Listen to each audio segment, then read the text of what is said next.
This recipe is easily one of our absolute favorite freshly milled bread recipes that I have in my repertoire.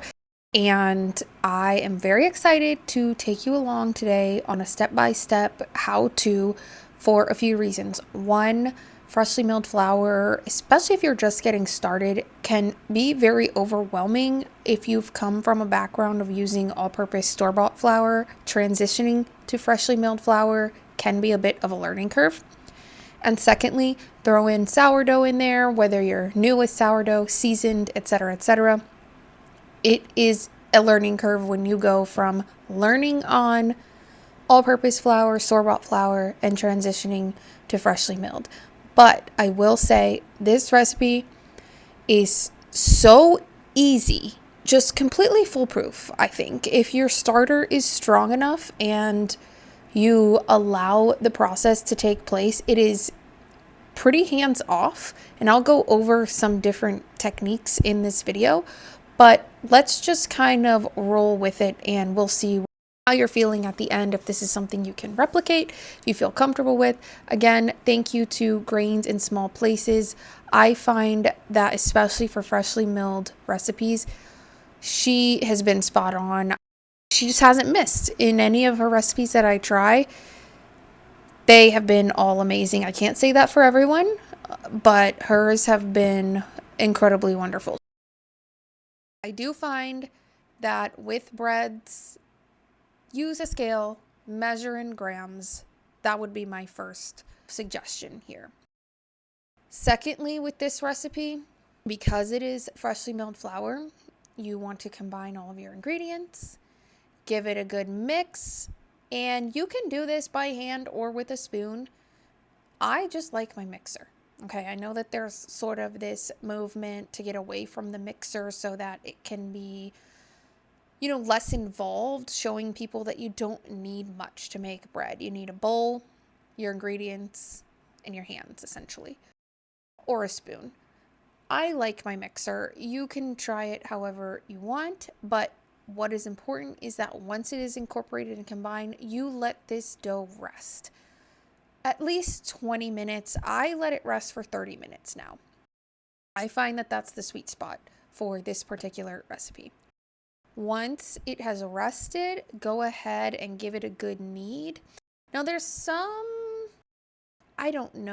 back and forth on the best process for freshly milled flour. I like letting it go in my mixer on a medium speed until it's well incorporated. I personally don't do the window pane test. Go for it if it works for you. I've stressed in the past with all of that. And I kind of just let it go until it looks good, and you'll see in a minute what I mean. It's fully incorporated. It feels like dough. It's not super sticky anymore. Looks like a piece of dough ready to sit and rise into a delicious loaf of bread. So there's that method. Now with freshly milled flour, they say, well, the bran pieces are so sharp that if you knead it this much, it could cut the gluten strands and maybe you won't get the best bread. I don't know. I have only done it this way and I'm very happy with it this way. The other method would be to mix it up, let it rest, do a hand knead, and then do some stretch and folds every 30 minutes or so for like 2 hours. Again, completely welcome to do that method. I have done that with other breads, not freshly milled, and it's fine, but I want to set and forget my doughs, and so I've tried it this way. Maybe one day, for the sake of comparison, I will do the other method, but like I said, I let it go in the mixer. Depends, maybe 12 to 15 minutes until it looks good, feels good, and then it's off for its first rest and rise. I put it in my oven with the light on. Now I know this is dangerous because some people forget it's in there and they turn their oven on. So either put a sticky note on your oven, do not turn on, or something of that nature, just so you don't forget in case you do need to use the oven that day for something else. We don't want to ruin the dough. Even if you put a starter in there to kind of get a quick rise out of it, I know people are heartbroken when they accidentally bake their starter or pre-bake their doughs that were rising. So that's what it looks like. I did a little bit of a stretchy stretch, folded it up, cover it. I let it go for 5 hours about. I check it at the 4-hour mark, and sometimes, if it's super warm in there, if the house is already warm, if the oven isn't completely freezing when I had put it in there, sometimes at like the 4.5 hour mark, it's ready to go. But I think the sweet spot for my house, my oven, the way I let it rise is 5 hours. So after 5 hours, you take it out.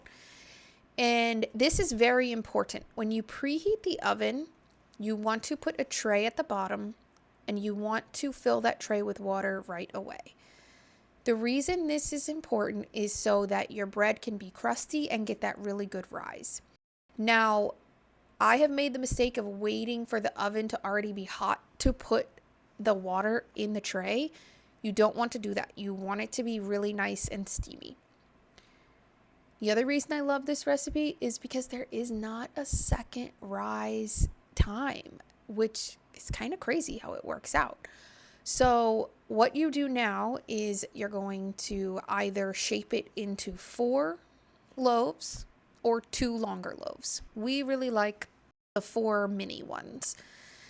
Weigh it out. I've done it, by eye before, but for the sake of everything baking evenly, I like to weigh it out. And when you're shaping this dough, it's very delicate. We don't want to completely flatten it or get all that beautiful air out of it.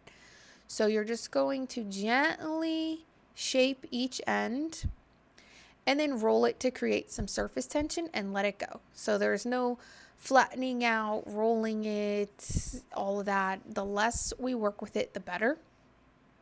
You just want to get that nice baguette shape, that elongated oval shape. Taper each end, roll it for some surface tension, and while the oven is preheating, cover up the baguettes. And then when you're ready to set them on the tray, just make sure that they've kept their shape. Sometimes, they can kind of flatten a little bit or whatever. Retaper them if needed. Make sure there's good surface tension. And when the time is ready, you will go ahead and transfer them to your baking sheet. I know sometimes people will just shape them directly onto the baking sheet. I think that's fine too. The reason that Grains in Small Places had advised against that was in case they lost their shape, it would be easier to reshape them on the countertop than in the baking tray already. Now the transfer. Again, try to handle them as gently as possible. And I don't have those fancy sourdough bread kits or just bread kits in general for scoring. I just use a very, very, very sharp tip knife. And make sure you score them. And then in the oven they go. My sweet spot for baking these is about 27 minutes. It can go up to 30 minutes, but I find 27 is great because then we can reheat them later on and it's not super hard and overcooked.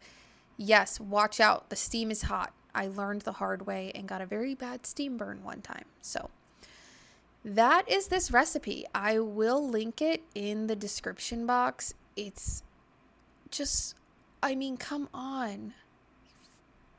Sourdough baguettes, freshly milled flour. Look how beautiful they are. So easy, so hands off. You mix it up in the morning, 5 hours later, pop them in the oven, and you have this fresh, delicious bread. We devour these. They don't last long. They really don't. Some butter on there. We make steak sandwiches. So, so, so good. Let them cool before packaging them up. They also freeze beautifully, and I often take them right from the freezer and pop them in the oven to defrost. I hope you try this recipe because it is totally, totally worth it.